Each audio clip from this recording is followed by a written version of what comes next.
Hi, my name's Nikki. I'm the Obsessive Bookseller, and welcome to my channel.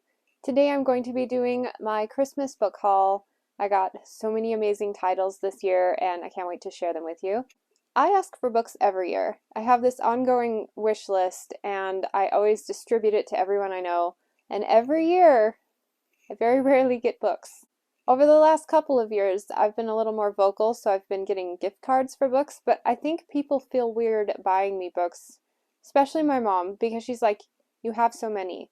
What difference can one more book make? But all of you book people know, like, I just love having them. They're amazing.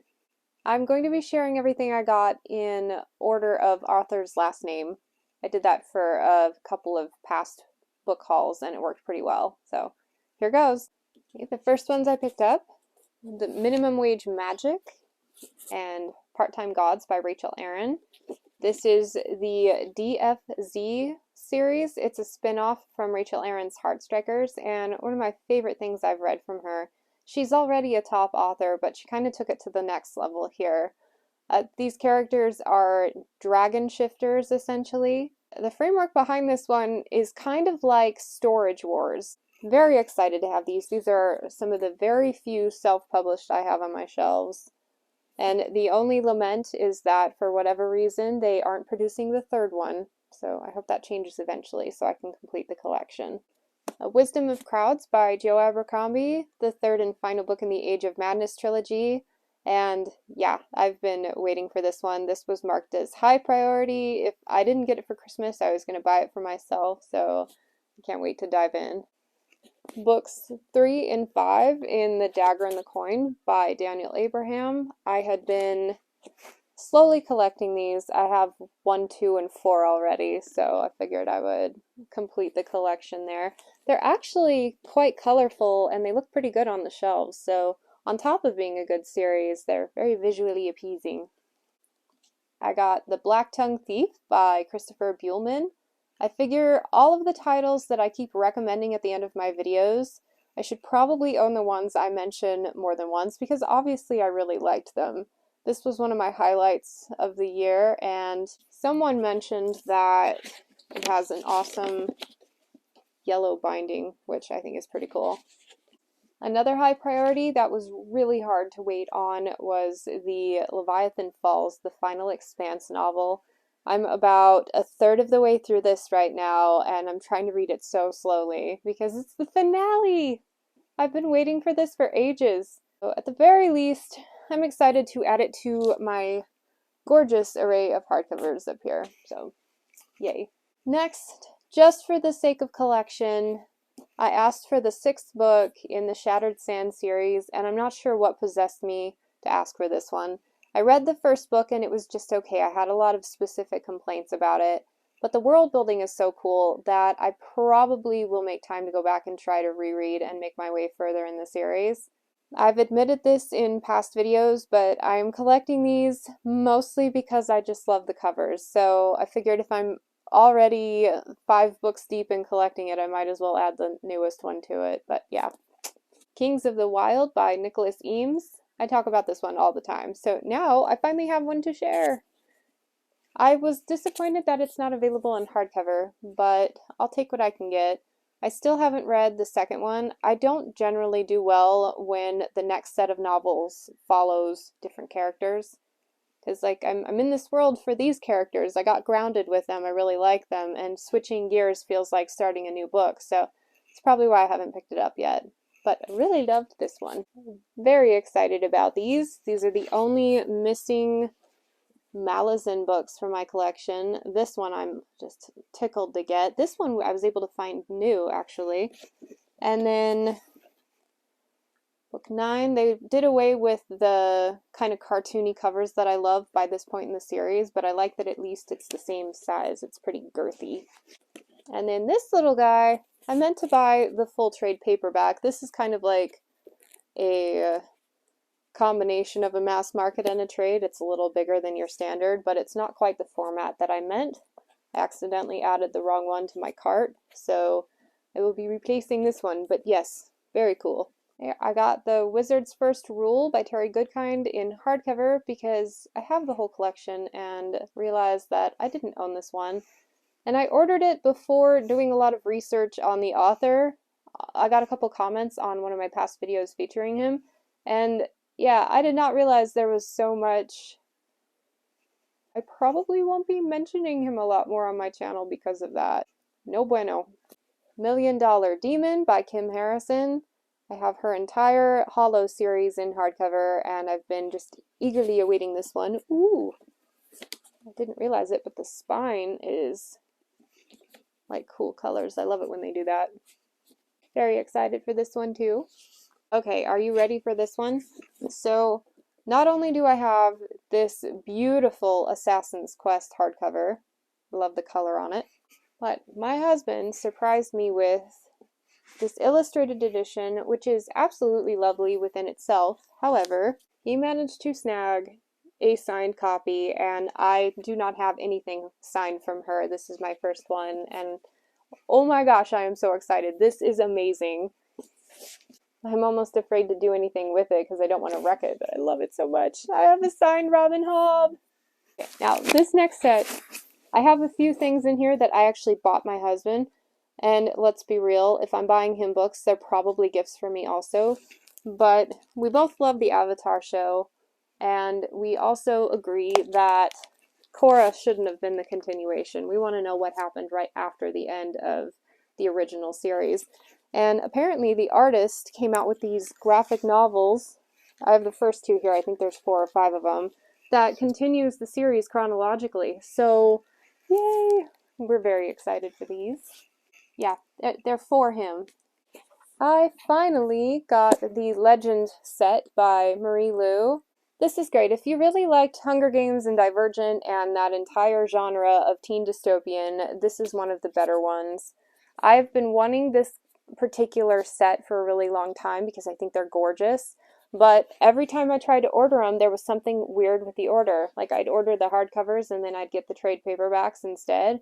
I'm like, no. And they were listed at like 60 bucks at Barnes & Noble. So I've just been biding my time, and it's one of those things I've always wanted but would never actually buy for myself. And so I'm really stoked that I have them. But here's the best part. So I love it when books have really interesting printings, and notice that the secondary color on this cover is blue, and so is the text on the interludes. It's regular black on white for most of it, but then it changes color throughout the book, which I just think is so cool. And the gold one has gold writing, the red one has red writing. I love it. So even though I'm really not into YA that much anymore, I've kind of gotten tired of the genre in general, this is one of the ones that I'm really glad to have on my shelves for the sake of. The special edition Game of Thrones illustrated, I haven't even opened this one yet, and these are absolutely gorgeous. I am not a fan of the illustrations, at least in the second and third book. It's not my style of art.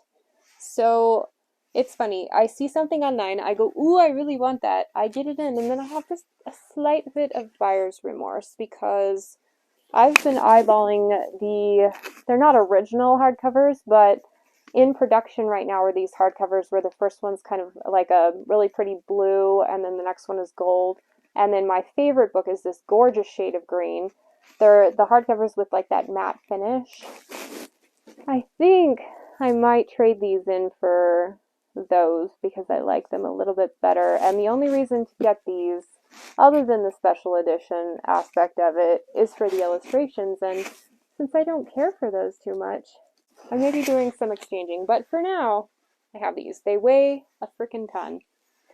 One of my all-time favorite middle grade series is Fablehaven. I've read it so many times. I love it so much. It gives me that same sense of exploration and discovery that I loved about Harry Potter.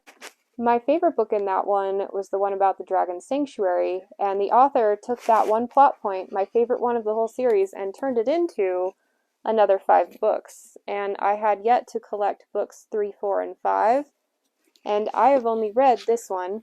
If you see my review on Goodreads, you know that I wasn't a huge fan of this book in particular, but I love the original too much not to keep going. I just needed a break from it, so really looking forward to it now that the series has wrapped up. Couple of onesies. We've got Deadly Education by Naomi Novik, one of my favorite books of 2020. I've been trying to find another school setting fantasy novel for a really long time, and this one fit the bill for me. It's a little more difficult to recommend because the character isn't exactly likable. I didn't really enjoy reading about her right away, but the further I got into the story, the more I started to appreciate the fact that she's not really likable. It made for a much more interesting character profile than I was prepared for, and I really like kind of psychoanalyzing her along the way. I would kind of consider her an anti-hero in training, so to speak. I thought the overall world building and the school we were in was really cool. I loved the library. I liked the sense of suspense and danger. Overall, I knew I wanted to add this one to my collection, and hopefully I'll read and purchase the next one soon. Hey, and my review for this came out last week. I read it within the last 3 weeks, and I had already put it on my wish list before I read it and realized that it's probably not for me. This is one of my all-time favorite authors, and I was just a little bit disappointed in this book. It just lacked a sense of momentum. I didn't really like the character, but I will say it's a beautiful hardcover, and it'll look really nice next to my other one. And it wasn't a bad book by any means, it just wasn't my favorite, and definitely not on par with what I personally love about this author's writing. I forgot I put this one on my wish list. If you caught one of my Sunday Shelfie tours, you saw me lament the fact that I still had one Sanderson that I didn't have in hardcover, and I forgot that I asked for it, so yay! And 10,000 words of bonus content. I definitely haven't read this version. It's been ages, so I'm looking forward to diving back into this world.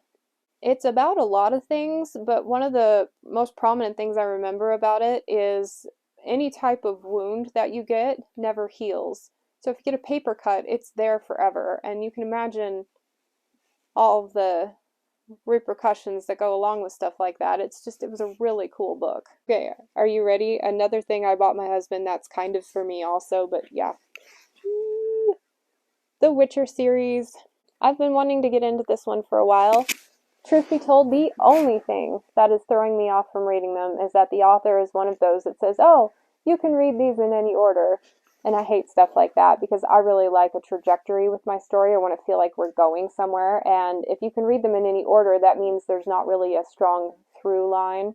But it looks like the publishers have done a pretty decent job at numbering them and putting them in some sort of chronology. So, yes, I would really like to read these. I bet you he'll get around to it before me.